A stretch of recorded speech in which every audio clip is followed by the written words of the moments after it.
Você tem 13 anos, não 20, não 30, 13. A idade em que crianças normais discutem com os pais por causa de toque de recolher. A idade em que o maior problema deveria ser uma prova de matemática ou um crush na escola. Mas você nunca foi uma criança normal, e esta noite vai provar isso de uma forma que vai te destruir para sempre. Você está parado na entrada da vila de Konoha, olhando para as luzes das casas. São 11 da noite. Daqui a algumas horas, essas luzes vão apagar. Não porque as pessoas foram dormir, porque você vai apagá-las. Cada janela iluminada é uma família. Cada família tem um nome. Você conhece todos eles. Você cresceu correndo nas mesmas ruas que os filhos dessas famílias. Comeu na mesa de algumas delas. Treinou com os filhos de outras. E esta noite você vai entrar em cada uma dessas casas e fazer o impensável. Seu nome é Itachi Uchiha. Você é o shinobi mais talentoso da sua geração. Você ativou o Sharingan aos 8 anos. Completou missões de nível Chunin aos 11. Você não é humano no campo de batalha. Você é inevitável. E ainda assim, neste momento, suas mãos estão tremendo. Não de medo. De algo muito pior. Vamos voltar 3 dias atrás, porque você precisa entender o que te trouxe até aqui. Não o que os livros de história de Konoha vão contar, o que realmente aconteceu. 3 dias atrás você estava sentado numa sala sem janelas, sozinho com 2 homens. Danzo Shimura, conselheiro das sombras de Konoha, e o terceiro Hokage, o homem que você sempre respeitou como avô. 2 velhos, 2 homens que carregam o peso de uma vila inteira nas costas e que aprenderam, ao longo de décadas, que o peso de uma vila sempre esmaga algumas pessoas específicas. Você já sabia o que estava acontecendo antes de entrar naquela sala. Você é Anbu. Você tem acesso a informações que shinobi 3 vezes mais velhos que você nunca verão. Você sabia do plano do seu clã, sabia da conspiração, sabia que o seu pai, Fugaku Uchiha, estava a dias de dar o sinal para o golpe. Um golpe contra Konoha. Um golpe que, segundo as projeções de inteligência, resultaria numa guerra civil que destruiria a vila e varreria o equilíbrio de poder entre as 5 nações. Você sabia. E você ficou em silêncio, porque ficava se dizendo que havia outro caminho, que você encontraria uma solução diplomática, que conseguiria convencer seu pai, que o amor seria suficiente. O amor nunca é suficiente quando o poder está em jogo. Você aprendeu isso naquela sala sem janelas. Danzo foi direto ao ponto, como sempre, sem introdução, sem cuidado. Apenas fatos frios alinhados como sentenças de morte. O clã Uchiha será eliminado esta semana. A questão não é se, é quem. Ou você faz isso e seu irmão mais novo vive, ou nós mandamos uma força de Anbu que não vai poupar ninguém, nem as crianças, nem Sasuke. O terceiro Hokage ficou em silêncio. Você olhou para ele esperando uma objeção, uma alternativa, qualquer coisa. Ele olhou para uma mesa. E foi nesse silêncio que você entendeu a verdade mais cruel da sua vida. Às vezes não existem escolhas certas, às vezes existem apenas graus de destruição, e você precisa escolher qual devastação consegue carregar. Você poderia ter recusado. Você sabe disso. Poderia ter saído daquela sala e deixado Konoha, levado Sasuke e fugido para algum lugar longe o suficiente. Mas você também sabe o que teria acontecido. Guerra. Não só dentro de Konoha, uma guerra que se espalharia, que arrastaria civis, que mataria crianças em todas as 5 nações. Milhares, talvez dezenas de milhares. Então você fez o cálculo. O mesmo cálculo monstruoso que todo líder, todo general, todo homem com poder e responsabilidade eventualmente faz. Quantas vidas valem uma paz? Quantas mortes justificam sobrevivências? Você tinha 13 anos e fez esse cálculo sozinho numa sala sem janelas, com 2 velhos te olhando. E você disse sim. De volta ao presente. Você dá o primeiro passo em direção ao distrito Uchiha. O Sharingan está ativo. Você sente cada batimento cardíaco na vila, cada respiração, cada sombra que se move atrás das janelas. Seu cérebro está processando tudo com aquela clareza sobrenatural que você sempre odiou um pouco, porque ela nunca te deixa fingir que não vê o que está vendo.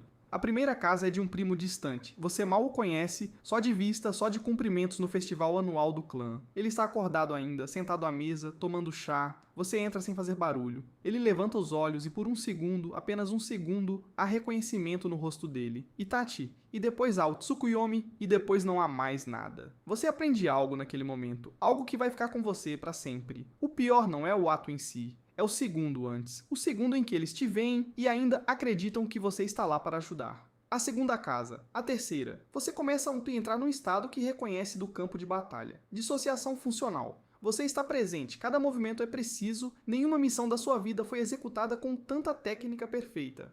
Mas uma parte de você recuou para algum lugar lá atrás, para uma distância segura, observando suas próprias mãos fazerem o que está sendo feito. Você pensa em Sasuke. Sasuke que tem 7 anos e que te esperou hoje na janela para te ver chegar. Sasuke que pediu para você treinar com ele amanhã de manhã. Sasuke que não sabe, que não vai saber, porque você vai garantir isso. Cada casa que você entra é um passo que você dá entre Sasuke e a guerra. É isso que você repete para si mesmo. Cada vez que sua técnica falha por um milissegundo, cada vez que a dissociação racha e a realidade entra crua demais, você pensa: Sasuke, Sasuke, Sasuke. O nome do seu irmão se torna um mantra, uma âncora, e também a coisa mais sombria que você já fez, porque você está usando o amor pelo seu irmão como anestesia para conseguir matar o resto da família dele. Horas passam, você não sabe quantas. O distrito está silencioso agora de uma forma que nunca esteve antes. Um silêncio pesado, definitivo. Aí você chega na casa dos seus pais, eles estão esperando por você. Seu pai está de pé no centro da sala principal, sua mãe está ao lado dele. Eles ouviram. Claro que ouviram. Seu pai é um dos shinobi mais experientes do clã.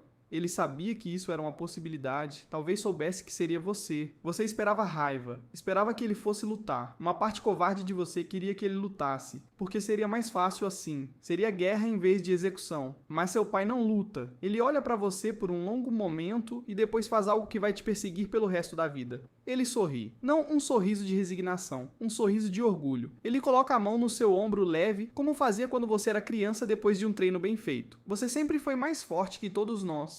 Ele diz: faça isso rápido. Sua mãe não diz nada. Ela só te olha com aqueles olhos que te conhecem desde antes de você saber que existia. E naquele olhar há uma coisa que você não esperava encontrar: compreensão. Ela entende o que você está fazendo. E ela te perdoa antes que você faça. Isso é mais difícil de carregar do que o ódio seria. Você executa a técnica. Seus pais caem juntos, de mãos dadas, como se tivessem ensaiado. Você fica parado no centro da sala por um tempo que não consegue medir. Seu Sharingan registra tudo com precisão cruel. Cada detalhe, cada sombra. A xícara de chá ainda quente da sua mãe sobre a mesa. A foto da família na parede. Você com 6 anos, Sasuke ainda bebê, seu pai segurando os dois. Você guarda tudo isso, vai carregar essa imagem para sempre, porque é o mínimo que você deve a eles. Você ouve passos no corredor. São passos pequenos, descalços, ainda meio trôpegos de sono. Você reconhece o ritmo antes mesmo de ver a silhueta aparecer na porta. Sasuke, ele olha para você primeiro, depois olha para o chão, depois olha para você de novo, e você vê o exato momento em que a mente de uma criança de 7 anos tenta processar algo para o qual não tem estrutura. Os olhos dele ficam grandes, depois se fecham, depois se abrem de novo, como se piscar pudesse mudar o que está vendo. Este é o momento. Você poderia abraçá-lo, poderia chorar com ele, poderia dizer a verdade, que você fez isso para protegê-lo, que há forças maiores que os dois de vocês, que um dia ele vai entender. Mas você sabe que a verdade é uma arma que vai destruir Sasuke de formas diferentes. Uma criança que sabe que o irmão matou a família por ordens de Konoha não vai crescer, vai implodir. Então você escolhe a mentira. A mentira mais calculada e mais cruel que já foi arquitetada por um irmão. Você ativa o Tsukuyomi e coloca Sasuke dentro de um pesadelo que ele vai viver repetidamente. Você precisa que ele sobreviva, e para sobreviver, ele precisa de combustível, não amor, ódio. O ódio vai mantê-lo vivo quando o amor tivesse te destruído. Você planta no irmão de 7 anos a semente do que vai se tornar o único propósito da vida dele, te matar. Você se agacha na frente dele quando ele cai. Você olha para ele por um último segundo antes de ir embora, e você diz com a voz mais fria que consegue fabricar: você é fraco, Sasuke. Muito fraco. Quando você tiver ódio suficiente, me encontre. Cada palavra é uma faca. Você as escolheu com cuidado cirúrgico. Você se levanta e vai embora. Não olha para trás. Não pode.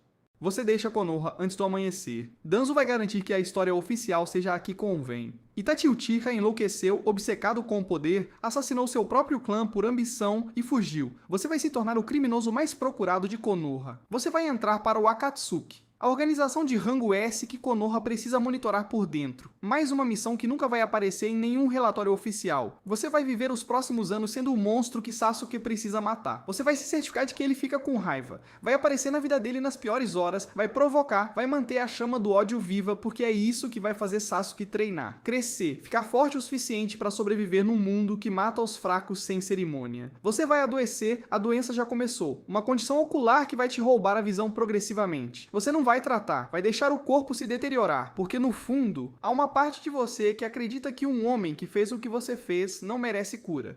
Agora você está saindo de Konoha antes do amanhecer, com as mãos que ainda tremem levemente e o Sharingan que registrou cada detalhe de tudo que você fez esta noite. Cada rosto, cada momento antes, cada segundo de reconhecimento antes do fim.